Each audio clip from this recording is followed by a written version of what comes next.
कभी सोचा है कि जो दुनिया हम अपनी आंखों से देखते हैं, क्या वो वाकई वैसी ही है? हमारे प्राचीन ग्रंथों में कुछ ऐसे गहरे संवाद छिपे हैं जो हमें इस सवाल पर सोचने के लिए मजबूर कर देते हैं।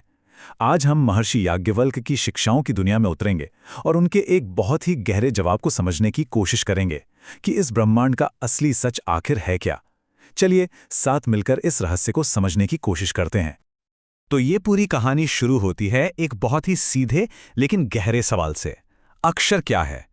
संस्कृत में अक्षर का मतलब होता है वो जो कभी नष्ट ना हो सके, जो अविनाशी हो। यही वो पहेली है जिसे आज हम सुलझाने वाले हैं। देखिए, किसी परम सत्य को समझने का पहला कदम अक्सर ये जानना होता है कि वो क्या नहीं है।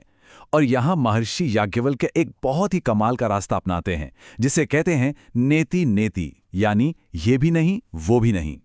वो हमें सिखाते हैं कि सच तक पहुंचना है तो पहले अपने दिमाग को उन सभी परिभाषाओं से खाली करना होगा जो हम इस दुनिया की चीजों के लिए इस्तेमाल करते हैं। शुरुआत होती है हर भौतिक गुण को नकारने से। सोचकर देखिए, कोई ऐसी चीज जो ना मोटी है ना पतली, ना छोटी है ना लंबी, जिसका कोई रंग नहीं, जिसकी कोई परछाई नहीं, यहां तक कि जिसमें अंधेरा भी नहीं है। यह हमें साफ साफ बताता है कि हम जिस चीज की बात कर रहे हैं वो हमारे जाने पहचाने संसार से एकदम अलग है, पूरी तरह परे है। और ये बात सिर्फ बाहरी दुनिया तक ही नहीं रुकती, ये हमारे अनुभव की हर सीमा को तोड़ देती है। सोचिए, जिसका ना कोई स्वाद हो ना कोई महक, जिसे देखने के लिए आंखें ना हो, सुनने के लिए कान ना हो, जिसमें ना आवाज हो ना ही मन, ना ही वो जीवन देने वाली गर्मियां ऊर्जा। मतलब ये हमारे हर एहसास, हर अनुभव से बिल्कुल परे है। और अब आता है सबसे गहरा पॉइंट। ना तो वो कुछ खाता है और ना ही उसे कोई खा सकता है। इसका सीधा सीधा मतलब यह है कि वो दुनिया के लेन देन, एक्शन रिएक्शन के खेल से बिल्कुल बाहर है। वो बस है, एक शुद्ध अस्तित्व जो किसी भी तरह के व्यवहार से अछूता है। अब यहीं पर एक बड़ा सवाल खड़ा होता है ना? अगर ये हमारी इंद्रियों की पहुंच से इतना ही बाहर है तो फिर इसे कोई जान कैसे सकता है? ग्रंथ कहता है कि इसे धीर लोग देखते हैं।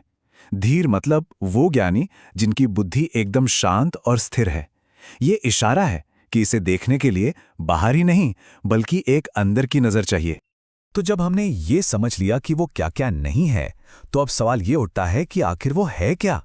चलिए अब नकार से स्वीकार की तरफ बढ़ते हैं। तो अक्षर का सीधा सा अर्थ है अविनाशी, जो कभी खत्म नहीं हो सकता, जो कभी नहीं बदलता। और सबसे जरूरी बात, वो भूतयोनि है, यानी सभी जीवों का स्रोत, वो गर्भ जहां से ये पूरा ब्रह्मांड पैदा होता है। यहां इन दोनों सच्चाइयों का फर्क एकदम साफ हो जाता है। एक तरफ है हमारी ये दुनिया जिसे हम अपनी इंद्रियों से जानते हैं, जो हर पल बदल रही है और जिसका एक दिन अंत होना है।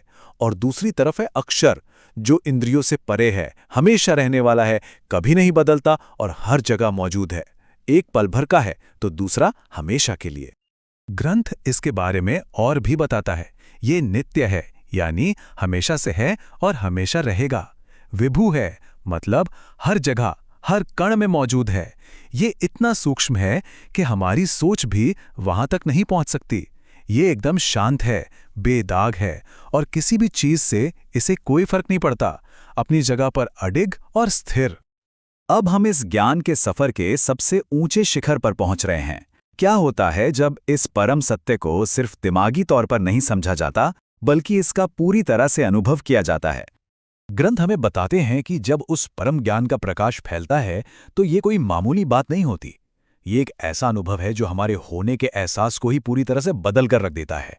एक बहुत ही गहरा अंदरूनी बदलाव। उस परम अवस्था में वो सारे भेदभाव जिनसे हमारी दुनिया बनी है, वो सब मिट जाते हैं। पहले क्या होता है? समय और अस्तित्व का फर्क खत्म हो जाता है। न दिन रहता है न रात, न होना न होना। फिर जो कुछ दिखता है और जो नहीं दिखता, उन सब का भेद मिट जाता है। और आखिर में जब ये सारे भेद मिट जाते हैं तो बस एक शुद्ध एकता ही बचती है। और आखिर में ग्रंथ उस अवस्था को बस एक शब्द में समेट देता है, केवल शिव है। अब यहां शिव का मतलब किसी देवी देवता से नहीं, बल्कि उस परम तत्व से है जो कल्याणकारी है, जो शुभ है। ये चेतना की वो शुद्ध अवस्था है जहां कोई दूसरा नहीं, कोई बंटवारा नहीं, सिर्फ एक परम एकता का अनुभव है।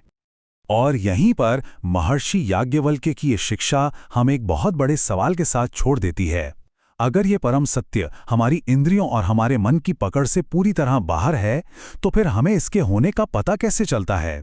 शायद इसका जवाब तर्कों में नहीं, बल्कि अनुभव की उस अंदरूनी नज़र में छिपा है जिसे सिर्फ धीर ही देख पाते हैं।